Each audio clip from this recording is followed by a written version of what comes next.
Iran में भड़की जंग अब सिर्फ सीमाओं तक सीमित नहीं रही, बल्कि इसका असर आम लोगों की जिंदगी पर भी साफ दिखाई देने लगा।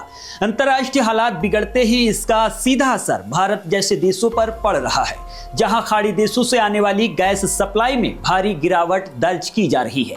इसी संकट से निपटने के लिए अब देश की ऑयल मार्केटिंग कंपनियां एक और बड़ा चौंकाने वाला कदम उठाने पर विचार कर रही हैं। मीडिया रिपोर्ट्स के मुताबिक अब आपके घर पहुंचने वाला 14 किलो का गैस सिलेंडर पूरी तरह भरा हुआ नहीं होगा, बल्कि उसमें सिर्फ 10 किलो गैस ही दी जा सकती है।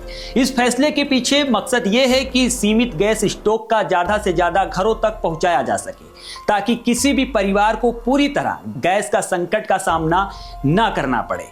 खबर के मुताबिक कंपनियों का आकलन है कि जहां 14 किलो 200 ग्राम का गैस सिलेंडर एक औसत परिवार में करीब 30 से 35 दिन तक चलता है, वही 10 किलो का सिलेंडर भी लगभग 1 महीने तक जरूरत पूरी कर सकता है। इससे उपलब्ध गैस को ज्यादा से ज्यादा घरों तक पहुंचाया जा सकेगा।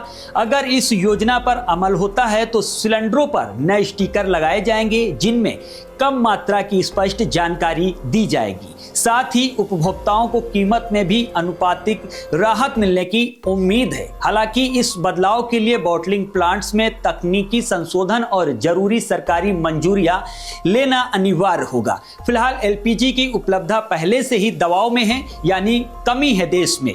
खाड़ी देशों से नई खेप नहीं पहुंच रही है और पिछले सप्ताह केवल 2 जहाज करीब 92,700 टन एलपीजी लेकर भारत पहुंचा था, जो देश को सिर्फ 1 से 2 दिन तक खपत दे सकता है। वही कॉमर्शियल उपभोक्ताओं को आंशिक रूप से सप्लाई बहाल किए जाने से दबाव और बढ़ गया है।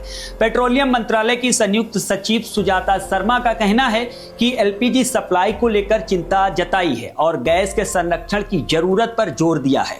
हालांकि उन्होंने ये भी कहा कि फिलहाल उपभोक्ताओं को नियमित आपूर्ति दी जा रही है।